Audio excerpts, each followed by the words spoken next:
How to protect yourself. Best practices. We divided this chapter in 4 parts. The first two will be focused on how to protect your devices, and the last two will be focused more on your data.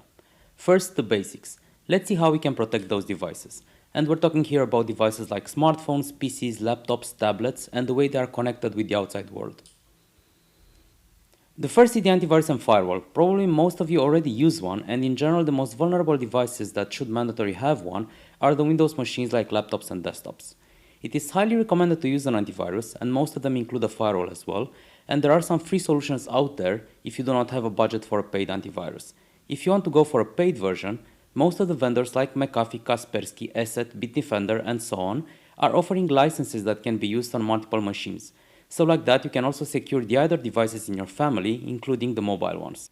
If you want to install one, we will leave a link in the document from the resource section where you can find a list with free and paid solutions.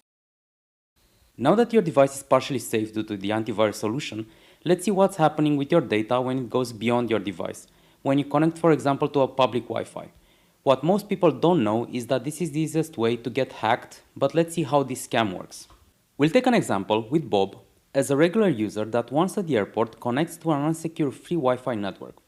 Little does he know that this was created by Eve as a fake Wi-Fi hotspot to lure unsuspecting victims to join her network and enter their credentials on different platforms. The hackers achieved this by using locally hosted fake pages similar to popular websites like Facebook, and they will grab your credentials once you enter them, including a possible MFA code or even more.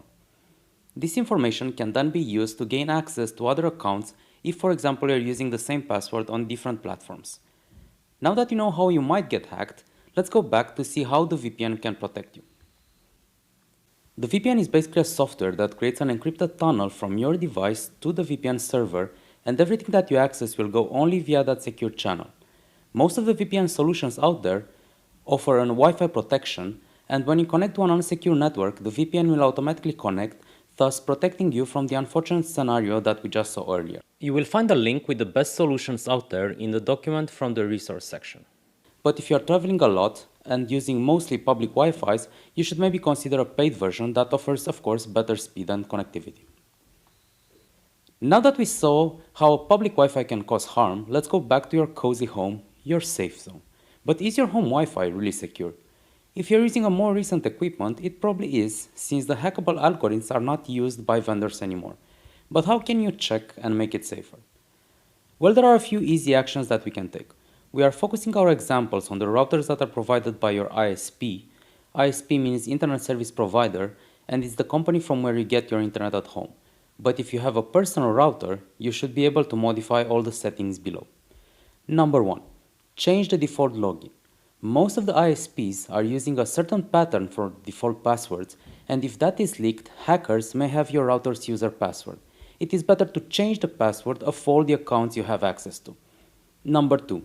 Change your SSID. SSID means the name of your Wi-Fi network. This is due to the fact that your ISP uses a generic template for the name of the Wi-Fi network, like in our example, your ISP and the code. If there is any known vulnerability of some of your ISP's devices, hackers can just walk around and hack them because they can see the network's name. It's better to change it to something else, or even further securing your SSID by hiding it. We will leave a link in the document from the resource section with a step-by-step tutorial on how you can perform that. Number 3. Strengthen Wi-Fi encryption. There are currently 3 main algorithms: the WEAP, Wired Equivalent Privacy, the WPA, Wi-Fi Protected Access, and WPA2. From this, as in our example, you should use the WPA2. Or if your equipment supports, the WPA2 AES. This uses the AES cipher to protect transmissions and the encryption method that makes it almost impossible to hack. Number 4. Turn off remote management. From your router, you should be able to turn off the possibility for remote management in order to not allow external users to try to use and take advantage of any vulnerabilities or to brute force your password. Now that you know a few things, let's move to the second part of the securing your devices. In this section, we will talk about software updates, operating systems and apps, how to avoid being scammed by fake websites, and why you should enforce the principle of least privilege if you have unexperienced users accessing your devices. Number one, you should always keep your software up to date. But why it's really that? Well, it's because this is the easiest way hackers can exploit vulnerabilities and gain access to your devices, accounts, and so on.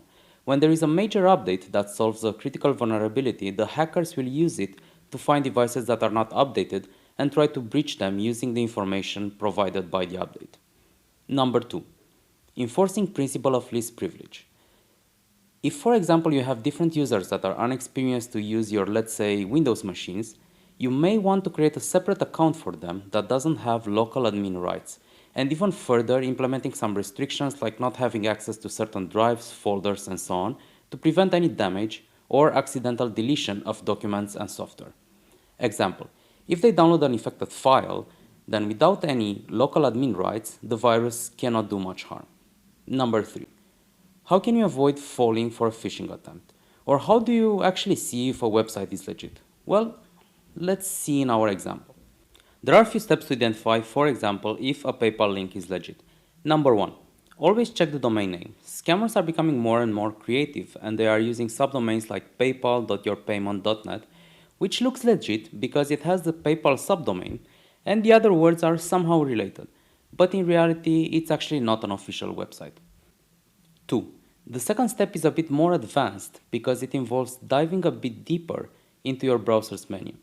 If a website has the green address bar, or as in our example, the lock, it means the connection is secure and no third party can eavesdrop and steal information. However, this doesn't make it safe.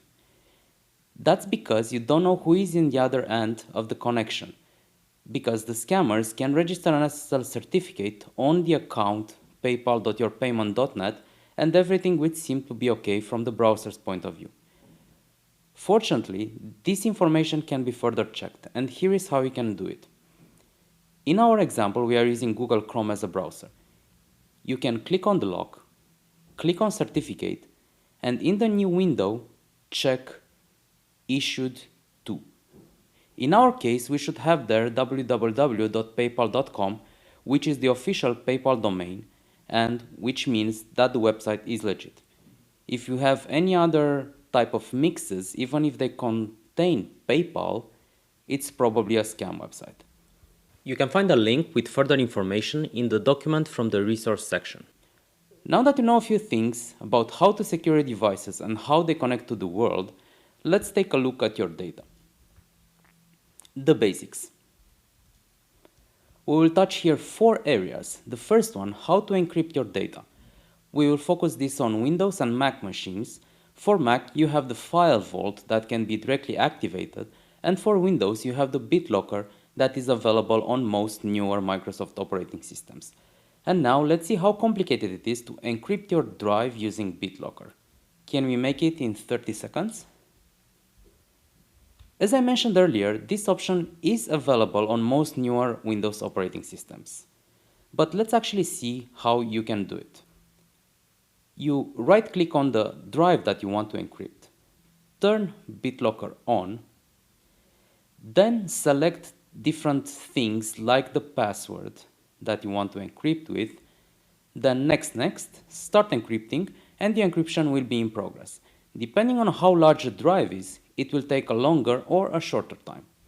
If you want to see all the steps, you can find the full tutorial in the document from the resource section. Next, how do you backup your data? Well, this can be done using one of the cloud storage solutions like Google Drive, Dropbox, OneDrive, Apple Cloud, and so on, if you're okay, of course, with uploading your data to the cloud. Or you can also do it locally, offline, using, for example, a Mac time capsule or other external hard drives with backup software embedded for Windows and Mac. We will provide a list with the available options in the document from the resource section. Since the backup is quite important, I will spend a few extra minutes here because I've heard this phrase quite often. What can happen? I have the new X brand, it's bulletproof, my data is safe, it was super expensive. Well, I should tell you a few stories that I lived. Once my house was broken into and they stole my laptop. Fortunately, my drives were encrypted with BitLocker and the data was synchronized with Google Drive, so I didn't lose anything and they didn't have access to my data. Also, some years ago, I had many friends that were storing their data on external hard drives. They were quite cheap, but I don't really recommend it. Back when I used to work for a distribution company, I was often going to the guys at the service, and guess what kind of devices were in a huge pile of broken items sent for warranty? I'll let you guess that. Nowadays, the SSD external hard drives are much better, but still, I wouldn't rely on keeping your data on one single device, even if it's the most expensive and the shiniest on the shelf. As I worked many years within the IT department, I got some crazy stories on how data can be lost. Like the laptop was stolen, the laptop was run over with a car, forgot it in the rain, forgot it in a train, dropped from the balcony, and so on. So to conclude this, always keep your data in at least two different places. And if you're using mobile devices, always keep an extra eye on them. And now, going back to our list. 3. As we saw earlier in the brute force section, we should always use strong passwords and do not reuse them across different platforms. We highly recommend you to use a free or paid password manager like LastPass, KeePass, Lockwise, and please refer to the previous chapter if you didn't watch it yet. 4. MFA. But first, what is this MFA? Well, this acronym stands for Multi-Factor Authentication, which is an authentication method that enforces the user to have two or more authentication factors to gain access to a resource such as an online account, application, or device. The multi-factors can be a mix of password plus a code that you get via SMS, voice call, or from an authenticator application. And now jumping to our example, we have two scenarios, Bob with and without MFA. In the first case, Bob is able to log in to his PayPal account using just the username and password, and in the second one, he needs an extra step, an SMS message sent to his phone that he defined in his PayPal account. This makes it almost impossible for hackers to access his account, unless of course they have access to his phone or clone his SIM card. So now that you know what it is, please use MFA whenever possible. Some platforms already force you to use it, and this is the best way to secure your online accounts, but even your own Windows or Mac devices. Adding an extra step keeps the hackers away. Well, at least for now. We will drop a link with further details in the document from the resource section. And now let's see some further advanced tips. Further securing your data. My personal favorite, the 3x backup. What does it mean? It's having a secondary device in case you break your smartphone, a backup SIM, and some backup MFA codes written somewhere or embedded in your mind if you have such a good memory. Having all this will give you a door to access your accounts if your main smartphone is lost and you have, let's say, MFA activated for your main account. Second, the screen. What many people don't pay attention to is that if you're, for example, traveling a lot and sometimes working from the airport or public places, other people may see some confidential or personal information that they can later use, like for example your account and what password you typed. Please always be careful, and if you're using a laptop, for example, you can also go for a privacy screen so like that people cannot see what you have displayed at a certain moment. Third, always, but always pay attention to your personal data. Always double check before you enter this information. If you consider that some information may be too confidential, it's most likely a scam. For example, a bank will never ask you for the PIN code. Always set an alarm in your mind to pay extra attention whenever some personal information are requested. Last but not least, the communication channels. As you know, recently there were many discussions on the WhatsApp privacy rules, and some messaging platforms were even cracked by the authorities like Sky ECC. Of course, there is probably no ideal app for communicating, but we will leave a link in the document from the resource section with applications that are taking privacy rules seriously. And with this, we would like to close the personal protection chapter.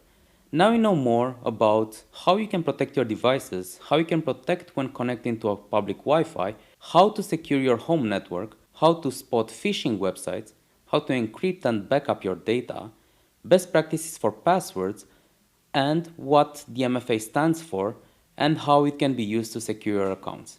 As discussed in the slide before, you can find all the links in the document from the resource section, and if you have any questions, please feel free to ask us. Thank you and see you soon in our next chapter.